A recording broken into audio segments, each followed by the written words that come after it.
The rescue came from the last place Jake expected. He woke to the sound of engines overhead and prepared to face Krex boarding parties. But the voices he heard through the ship's hull were speaking standard with familiar accents. "Jake, are you in there?"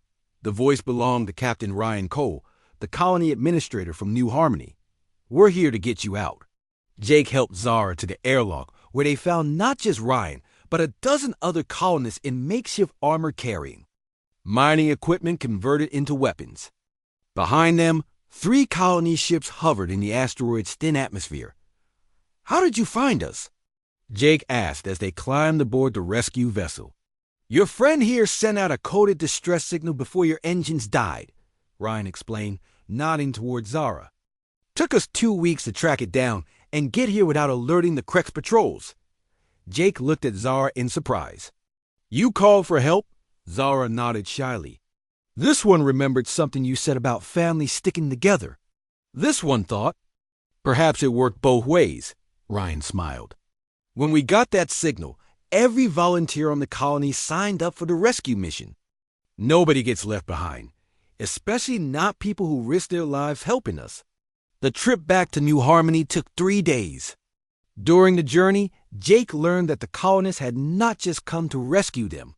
They had spent the past month organizing a defense network with other frontier settlements, sharing information about Krex movements, and coordinating their response to future attacks.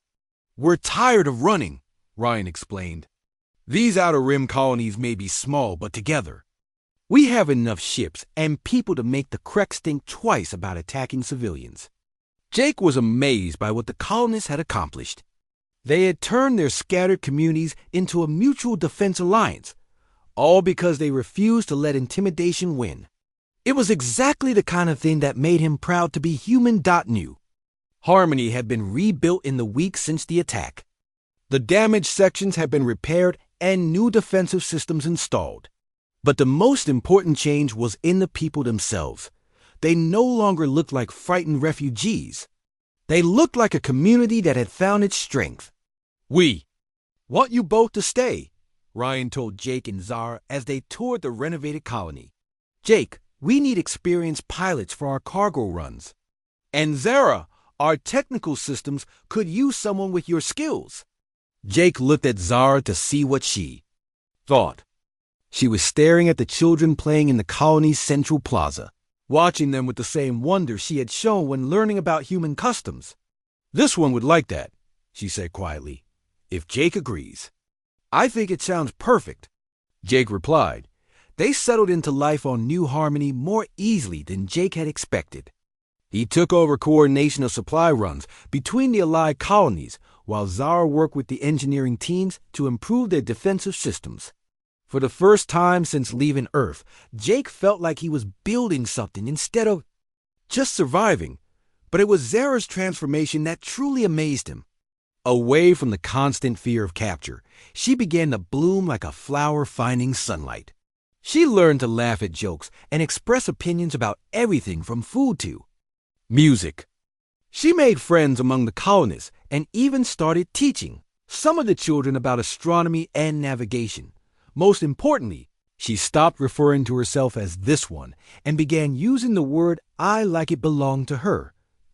The moment Jake knew she had truly found her place came 6 months after their rescue. They were eating dinner in the colony's communal dining hall when a message arrived from a passing trader. A ship carrying Velkari slaves had been seized by colonial security forces near the Vega system. The slaves had been freed, but they had nowhere to go. "There are 12 of them," Jake read from the message. "Mostly young adults who were taken from their homeworld as children. They're asking if any of the colonies can take them in." Jake saw something change in Zara's expression as she listened. The fear and uncertainty that had defined her for so long was replaced by something he had never seen in her before. Determination. "We have to help them," she said firmly. "They are like I was, lost and afraid and believing they have no value, except as tools for others to use. The Colony Council will need to vote on it," Jake said. "Taking in 12 refugees is a big commitment." "Then I will speak to the council," Zara replied. I will tell them what it means to be given a chance at freedom. The council meeting was held the next evening in the colony's main conference room. Jake sat in the back and watched as Zara stood before the assembled colonists to make her case.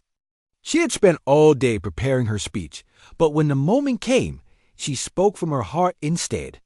6 months ago, I was a slave who believed I was nothing more than a thinking tool, she began. I had no name that mattered, no dreams that were my own, no hope for a future beyond serving my masters. Jake bought me at an auction like a piece of equipment, and I expected him to use me the same way everyone else had. She paused and looked around the room at the faces watching her. Instead, he showed me what it means to be treated like a person. He gave me food when I was hungry, care when I was sick, and protection when I was in danger. He asked for my opinions and respected my choices. Most importantly, he called me family and meant it. Jake felt tears in his eyes as he listened to her words. But it was not just Jake who saved me, Zara continued. It was all of you. When the Krex came hunting for me, you fought to defend someone you barely knew. When Jake and I were trapped and lost, you risked your lives to rescue us. You welcomed me into your community and treated me like I belonged here. She straightened her shoulders and spoke with quiet conviction. The Velkari refugees arriving next week are where I was 6 months ago. They are afraid and broken and convinced they have no worth beyond their usefulness to others. We have the chance to show them what I learned here. That family is not about blood or species or where you come from. Family is about choosing to care for each other and stand together, no matter what challenges come. The vote was unanimous. New Harmony would welcome the Velkari refugees and help them build new lives as free people. 2 weeks later, Jake stood with Zara at the docking bay as the refugee transport arrived. He watched her face as 12 frightened Velkari emerged from the ship, moving with the same careful precision she had once used. The same fear in their eyes that he remembered from their first meeting on Kepler Station. Hello, Zara said to them in their own language, then switched to Standard So. The human colonists could understand. My name is Zara. I was once like you, but I learned something important here. You are not tools or property or burdens. You are people with value and dignity and the right to choose your own future. We are here to help you remember that. The youngest of the refugees, a boy who could not have been more than 14, stepped forward hesitantly. Are you truly free? He asked in broken standard. Zara smiled, and Jake saw in her face all the confidence and joy she had gained since joining their makeshift family. I am free because I chose to trust the people who offered me freedom. And now I choose to offer the same gift to you. As Jake watched Zara welcome the refugees and begin the process of helping them heal, he realized that his impulsive decision at that slave auction had led to something much larger than he had ever imagined. By saving one frightened alien girl, he had learned what it truly meant to be part of a family. And now that family was growing, one rescued soul at a time. The stars outside the viewport no longer looked cold and distant. They looked like doorways to infinite possibilities, each one leading to new chances to choose love over fear, hope over despair, and family over loneliness. It was the most human thing of all.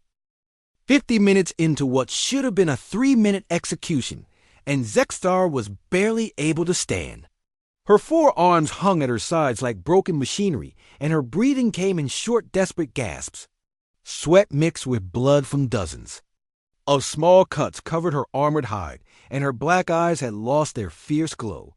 Lisa circled her opponent slowly, looking for the right moment to end this. She was tired but still in control of the situation. Her uniform was soaked with sweat, and she had several minor injuries, but nothing that would slow her down significantly. The contrast between the two fighters was stark and undeniable. The crowd had gone completely silent. 50,000 alien spectators watched in stunned disbelief as their greatest champion swayed on her feet like a tree about to fall. Some of the Kavari nobles in the premium seating areas were standing with their mouths open, unable to process what they were seeing. This is impossible, Zexara whispered, more to herself than to Lisa. I am Kavari. I am Apex Predator. I am evolution perfected for combat. How can some soft, weak creature be defeating me? Lisa stopped circling and faced her opponent directly. You are not weak, Zexara. You are incredibly strong and fast. Under normal circumstances, you would probably kill me in seconds, but these are not normal circumstances. This is endurance combat, and humans have been perfecting that skill for millions of years. Zexara tried to lift her arms for another attack, but her body refused to obey. Her muscles were screaming for oxygen and rest, but she could not show weakness in front of her people. Her pride demanded that she keep fighting, even though every instinct told her she was finished. I will not surrender to inferior species. She gasped, forcing one arm up in a clumsy swing that Lisa easily avoided. Kavari do not submit to prey animals. I would rather die than admit defeat to something like you. Lisa caught Zexara's wrist as the slow punch passed by her head and used the alien's own momentum to spin her around and send her crashing to the ground. The impact sent up a cloud of sand, and Zexara lay there for several seconds before, struggling back to her hands and knees. Stay down, Lisa said quietly. You have fought with honor, but this is over. There is no shame in recognizing when you have been beaten. But Zexara forced herself back to her feet, swaying dangerously. Blood was running from her nose and mouth now, and her breathing was becoming increasingly labored. Never. I am champion. I do not lose to weak things. The announcer's voice crackled over the arena speakers, confusion clear in his tone. Citizens, we are witnessing something unprecedented in the history of our gladiatorial games. The match has now exceeded 50 minutes with no clear resolution. Both fighters are still standing, but his voice trailed off as it became obvious that only one fighter was truly still capable of combat. Zexara was vertical but barely conscious, held upright more by stubborn pride than physical ability. Lisa realized that her opponent would literally fight until her heart stopped rather than admit defeat. The Kavari culture clearly placed more value on dying in battle than living with the perceived shame of surrender. That left Lisa with a difficult choice. She could either kill Zexara or find some other way to end this. You want to know what makes humans different from other species? Lisa asked, moving closer to her exhausted opponent. It is not just our endurance or our ability to adapt. It is that we understand when to fight and when to show mercy. We do not kill just because we can.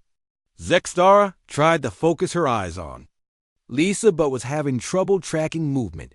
Mercy is weakness. Predators do not show mercy to prey. That is not how evolution works. Lisa shook her head. That is where you are wrong. True strength is knowing when you have won and choosing not to destroy your enemy when they can no longer threaten you. Any animal can kill. Only intelligent species can choose not to. She reached out slowly and placed her hand on Zexara's shoulder.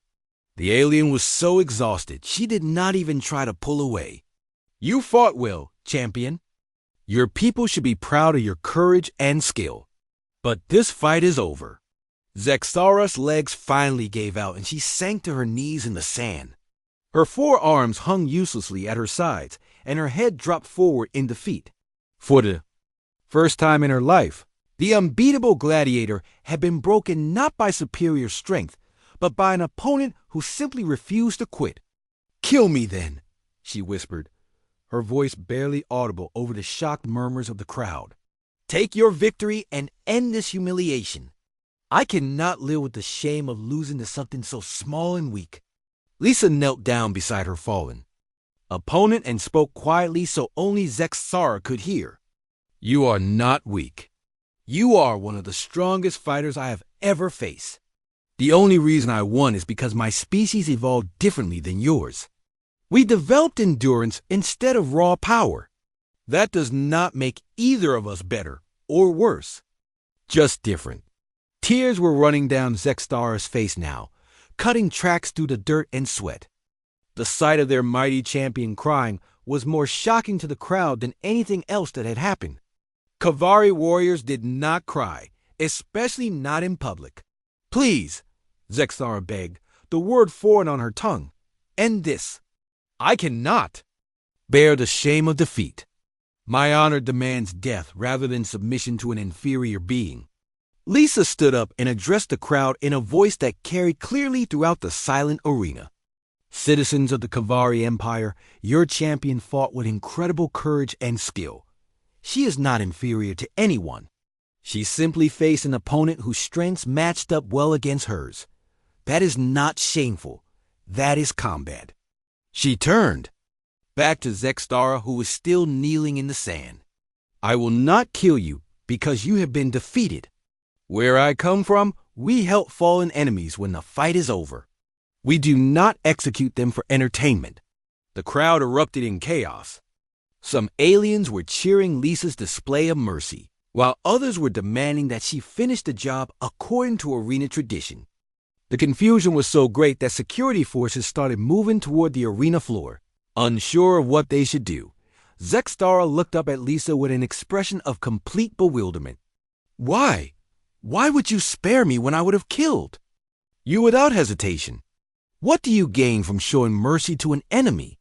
Lisa helped the exhausted alien to her feet, supporting her weight when Zexthara's legs threatened to give out again. "I gained the knowledge that I won through skill and endurance rather than cruelty. I gained the respect of showing that humans can be better than our worst impulses. And maybe, if we are very lucky, I gain an understanding between our species." The arena doors opened, and medical personnel rushed onto the sand to tend to both fighters. As they approached, Zexthara grabbed Lisa's arm with one shaking hand. "I do not understand your people," she said quietly, "but I will remember this day for as long as I live. You could have taken everything from me and chose not to. That is a kind of strength I have never encountered before." Lisa smiled grimly as the medics reached him. "Maybe that is something your people and mine can learn from each other." 10 minutes into the fight, and Zexthara was starting to show signs of strain. Her massive chest rose and fell more rapidly as she tried to catch her breath between attacks. Lisa had been leading her around the arena in a deadly game of cat and mouse, using every obstacle and terrain feature to her advantage. The crowd was no longer laughing. What had started as expected entertainment was turning into something they had never seen before. Their unbeatable champion was being made to look clumsy and slow by a creature half her size. Some spectators were standing now, leaning forward, to get a better view of the impossible scene playing out before them. Lisa darted behind another stone pillar as Zexthara raked the air where her head had been moments before. The Kavari champion was getting angrier with each missed attack, and her movements were becoming more wild and less controlled. Anger was good, Lisa thought. Angry opponents made mistakes. "Enough of this mockery," Zexthara roared, smashing her fist into the pillar and sending chunks of stone flying. "I will not be humiliated by some weak human female. Stand still and die with whatever honor your pathetic species possesses." Lisa circled around the damaged pillar, staying just out of reach. "Honor? You want to talk about honor? What honor is there in forcing prisoners to fight for entertainment? What honor is there in attacking unarmed patrol ships?" The words hit harder than any physical blow could have. Zexthara's entire culture was built around concepts of warrior honor and combat prowess. Being lectured about honor by what she considered an inferior being was almost unbearable. She charged again, this time with all four arms windmilling in a berserker rage. Lisa waited until the last possible second, then dropped to the ground and swept her leg across Zexthara's path. The massive alien tripped over Lisa's outstretched leg and crashed face first into the arena sand with a bone-jarring impact. The crowd gasped collectively. Their champion had just been brought down by a simple leg sweep that any child could have performed. Zexthara rolled over and spat sand from her mouth, her black eyes blazing with fury. "Lucky hit," she snarled, climbing back to her feet. "It will not happen again." But Lisa was already moving, staying mobile and forcing her opponent to keep turning and adjusting position. She had learned a valuable lesson from that exchange. Zextara's size and forearms actually worked against her in some situations. The alien was used to overwhelming opponents quickly and did not have the experience dealing with prolonged combat. 20 minutes passed and the arena had fallen into estranged silence. Both fighters were breathing hard now, but Zextara was clearly suffering more. Her natural armor was designed to protect against cutting and piercing attacks, but did nothing to help with heat regulation. 4 massive arms generated a lot of body heat, and the bright arena lights were not helping. Lisa's marine training was paying dividends. Years of force march, obstacle courses, and endurance exercises had built her cardiovascular system into an efficient machine. She was tired but nowhere near her limits. Her opponent, despite being much stronger, was starting to slow down noticeably. "What manner of creature are you?" Zextara panicked between attacks. "No warrior should be able to run for this long without tiring. Are all humans like this?"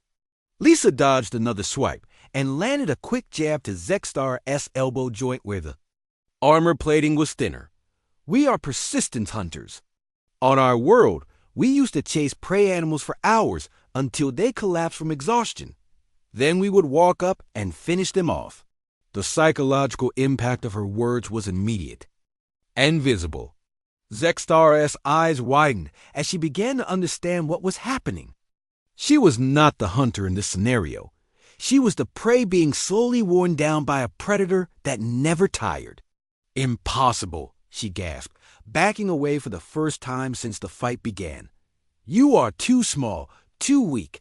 This cannot be happening." Lisa pressed her advantage, staying close and landing quick strikes whenever openings appear. None of her hits were powerful enough to cause serious damage, but they were adding up. Small cuts along joint lines, bruises on exposed areas, and constant pressure that prevented her opponent from recovering. The crowd was murmuring now in confusion and growing concern.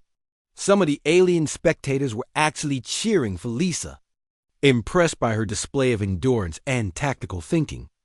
Others were calling for the fight to be stopped before their champion suffered the unthinkable defeat. 30 minutes into the combat, and Zextara was struggling to lift her forearms effectively.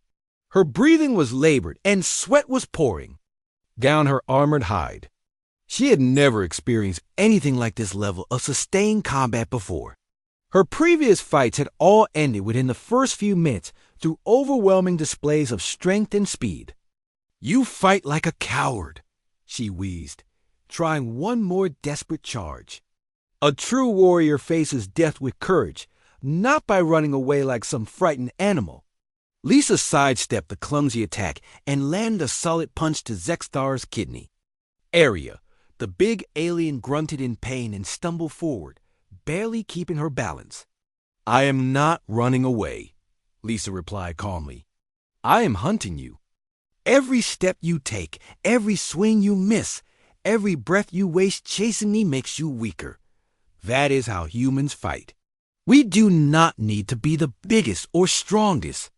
We just need to be smarter and never give up." The truth of her words was becoming undeniable. Zextara had thrown everything she had at this small human female and accomplished nothing except exhausting herself. Her forearms, once symbols of superiority, now felt like lead weights dragging her down. Lisa continued her relentless pressure campaign, striking whenever opportunities presented themselves and staying mobile to avoid counterattacks. She was fighting a battle of attrition and winning through superior conditioning and tactical awareness. 40 minutes had passed, and the impossible was happening before the eyes of 50,000 spectators. Zextara, the undefeated champion, was being slowly broken down by an opponent she had dismissed as prey. Her movements were sluggish, her breathing was ragged, and for the first time in her fighting career, she was experiencing something she had never felt before: the cold grip of fear. The arena had fallen into complete silence, except for the sound of Zextara's labored breathing and the soft scrape of Lisa's boots on the sand.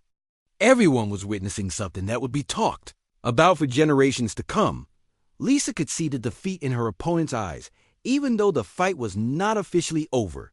Zexstar was finished as a fighting force, but her pride would not let her surrender. That left only one option.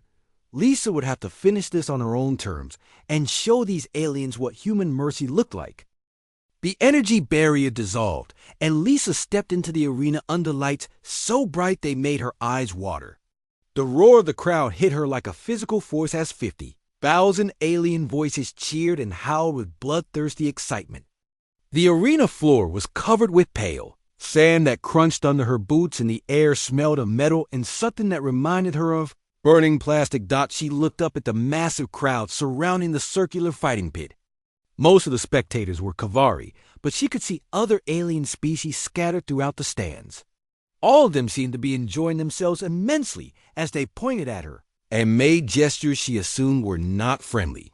A voice boomed from speakers hidden somewhere in the arena walls, speaking in the grinding Kavari language before switching to accented English. Citizens of the Empire, welcome to today's featured combat. In the Challenger corner, we present a human female, captured during recent expansion operations.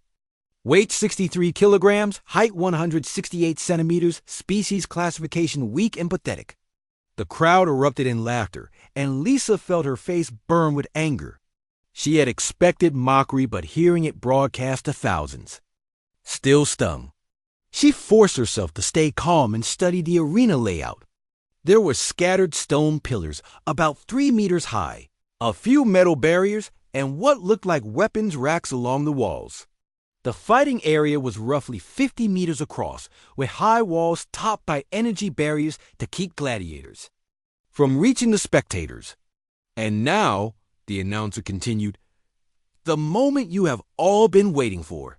The undefeated champion of the Western Circuit, winner of 17 consecutive matches, the pride of the Kavari warrior caste. Citizens, I give you Zexstar the Unstoppable. The opposite gate opened, and Lisa got her first look at her opponent.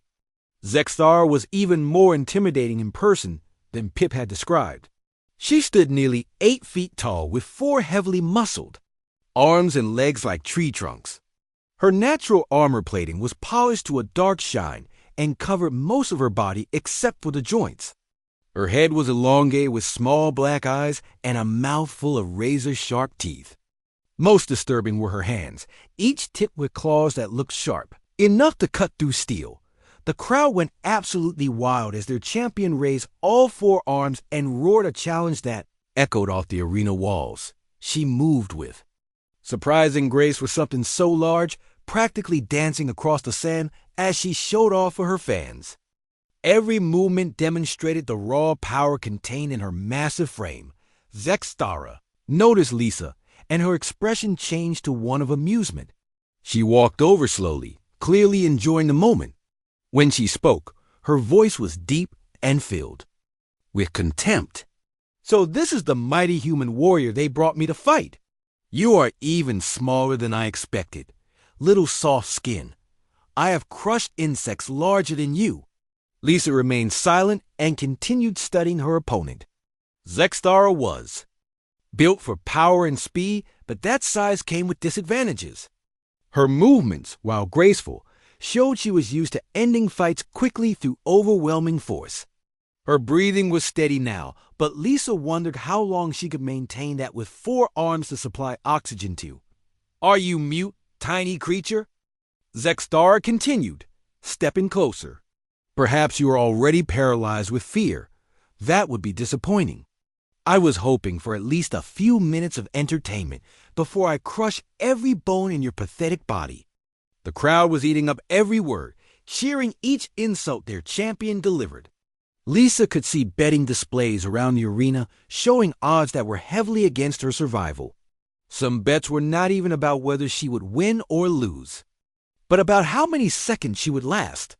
I have faced warriors from across the galaxy, Zexstara said, now close enough that Lisa could smell her breath, which was like rotting meat.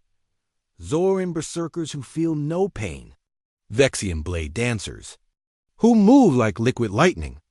Mechanical soldiers that cannot tire or fear death. All of them died screaming my name. But you, little human, you will die so quickly you will not have time to scream. Lisa finally spoke, her voice calm and steady. Are you done talking? Because where I come from, we fight with our fists, not our mouths. The insult hit home, and Zextara's eyes narrowed with anger. Brave words from prey that is about to become food. I will make sure your death is especially slow and painful for that comment. The announcer's voice boomed again. Gladiators, prepare for combat. Remember, the fight continues until one combatant cannot continue. There are no rules beyond that simple fact. May the strongest warrior claim victory. A horn sounded, and the crowd fell silent with anticipation. Lisa and Zextara circled each other slowly, each looking for an opening. The Kavari champion was clearly used to opponents who rushed forward in desperate attacks or cowered in fear. Lisa's calm, measured approach seemed to puzzle her. What are you waiting for, human? Are you too frightened to attack? Or perhaps you hope I will grow bored and grant you a quick death? Lisa continued circling, noting how Zextara favored her right side slightly and how her rear left arm moved just a fraction slower than the others. Small details that might mean nothing or might be the difference between life and death. I have fought creatures that could tear apart starships with their bare hands, Zextara taunted. Monsters from the deep void that feed on fear itself. What could one tiny human possibly do to challenge me? The crowd was getting restless, clearly, expecting more action by now. Lisa could hear them starting to call for blood in their harsh alien language. She needed to act soon or risk having additional opponents thrown into the arena.zex single quotes. THARA seemed to reach the same conclusion and suddenly exploded into motion. She charged forward with all four arms spread wide, clearly intending to grab Lisa and end the fight immediately. Her speed was impressive for something so large, but Lisa had been expecting exactly this kind of attack. Lisa dove to the side at the last possible second, rolling across the sand and coming up near one of the stone pillars. Zextara crashed into the arena wall where Lisa had been standing, her claws leaving deep gouges in the metal barriers. The crowd gasped in surprise. They had expected the fight to be over in seconds, but somehow the tiny human had avoided there. Champion's first attack. Lisa used their momentary confusion to put more distance between herself and her opponent. Lucky dodge, soft skin, Zextara snarled as she turned around. But your luck will not last long. I am just getting started. She charged again, this time swinging her massive arms in wide arcs designed to catch Lisa no matter which direction. She moved. Lisa waited until the last moment, then dropped flat and rolled between Zextara's legs. Coming up behind her opponent, the move clearly surprised Zextara, who spun around with a roar of frustration. Stop running, coward! Stand and fight like a warrior, Lisa smiled grimly. I am fighting. You are just not used to opponents who use their brains instead of just charging forward like angry animals. The insult stung and Zextara's attacks became more aggressive but also less controlled. Lisa continued to dodge and weave using the arena obstacles to break up her opponent's charges and force her to change direction constantly. Minutes passed, and the crowd began to murmur with confusion. Their unbeatable champion was supposed to have won by now, but the small human was still alive and moving. Some spectators were actually starting to cheer for Lisa, impressed by her survival skills. Zextara was breathing harder now, frustrated by her inability to land a solid hit. You cannot run forever, human. Eventually you will tire and then I will have you. Lisa noticed a slight change in her opponent's breathing pattern and filed the information away. The real fight was just beginning. Lisa Grant opened her eyes to darkness and the taste of metal in her mouth. Her head pounded like someone had used it for hammer practice, and her wrists burned from whatever restraints held her down. The last thing she remembered was her patrol. Ship getting hit by something that looked like purple lightning near the Epsilon Colony outpost. The restraints released with a soft click, and Lisa sat up slowly, fighting waves of nausea. She was in some kind of cell with walls that seemed to glow with their own light. The floor felt warm under her boots, and everything smelled like ozone and something she could not identify. Her marine uniform was still intact, but her weapons were gone along with her cum gear. A sound like grinding metal echoed through the space, and part of the wall simply vanished. 3 figures walked through the opening, and Lisa got her first look at her captors. They stood nearly 8 feet tall, with 4 arms each and skin that looked like it was made of dark gray stone. Their faces were angular, with small black eyes, and mouths full of teeth that seemed designed for tearing meat. The middle one spoke in accented English that sounded like gravel being crushed. "Human female, you are awake. Good. I am Warden Keffel of the Kavari Empire. You have been selected for the honor of combat in our grand arena." Lisa stood up and immediately regretted it as her vision swam. She grabbed the wall for support and glared at the alien. "I am Captain Lisa Grant of the Earth Defense Corps. I demand to know why you attacked my ship and what happened to my crew." Keffel made a sound that might have been laughter. "Your crew is safe for now. They will serve as laborers in our mining operations. But you, small human, you have been chosen for something far more entertaining. Our nobles grow bored with the usual gladiatorial matches. They desire to see how your species performs against our greatest warriors."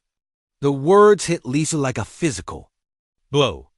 She had heard rumors about the Kavari Empire and their brutal entertainment practices, but never imagined she would experience them firsthand. "I am a prisoner of war.